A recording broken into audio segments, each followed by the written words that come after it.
Going home, going home.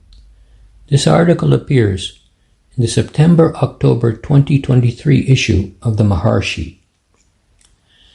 While we walked through the woods after a heavy rainfall recently, I saw many deep crevices that had been made by the running water in the graveled road.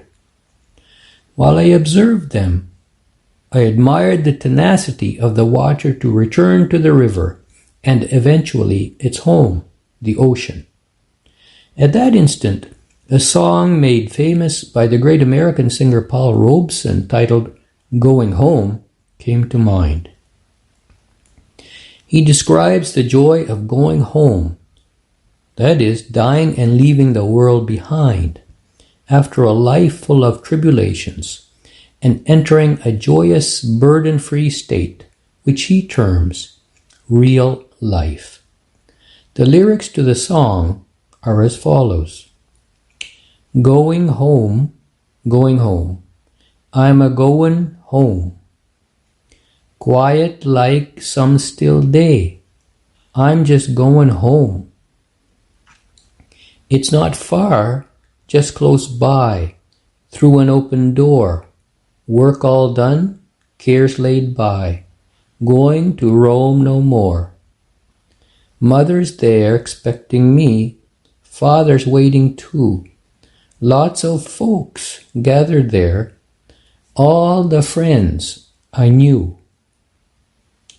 Nothing lost was gained, no more fret nor pain, no more stumbling on the way, no more longing for the day, going to roam no more. Morning star lights the way, restless dream all done, shadows gone, break of day, real life just begun.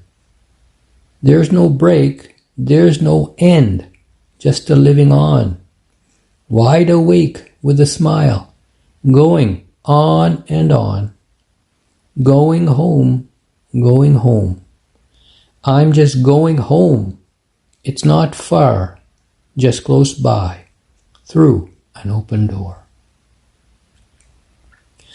A moving rendition of this song by our Dennis Hartel can be heard by clicking on the PDF and web link.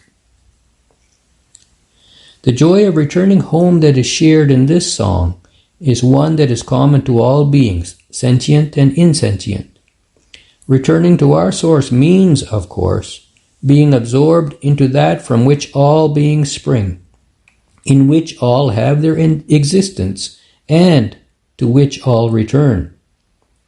The single raindrop, with continual faith and perseverance, rises from the ocean and returns there again. Despite seemingly insurmountable odds, it does not waver in its desire to return to its source, cleaving even the hardest rock, as evinced by the deep crevices in the photo, in order to be absorbed again in its source. We also have this experience of returning to our source every night in deep sleep. There, we experience no mind, body, or thought.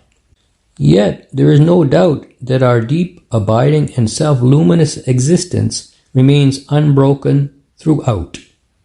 Sri Bhagavan says that this is the reason that we all know that we slept happily upon awakening. There was nothing of the interesting, attractive world then, nor of our mind or body which keeps us so occupied during our waking and dream states.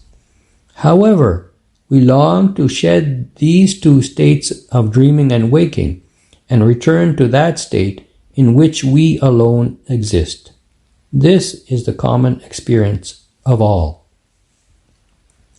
And to abide in that state, what is required? The same perseverance as the water drop displays in its course back to the ocean.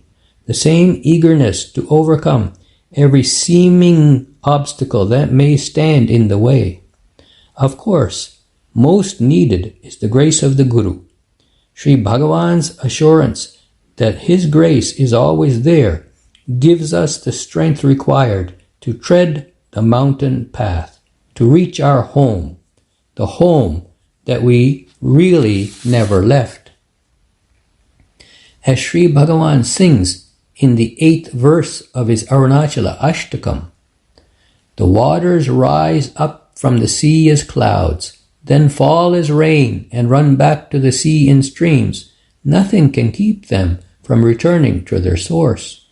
Likewise, the jiva rising up from thee cannot be kept from joining thee again, though it may stray many times along the way.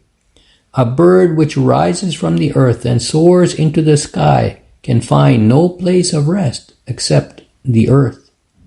So indeed must all retrace their path, and when the jiva finds its way back to its source, it will sink and be merged in thee, O Arunachala, thou ocean of bliss.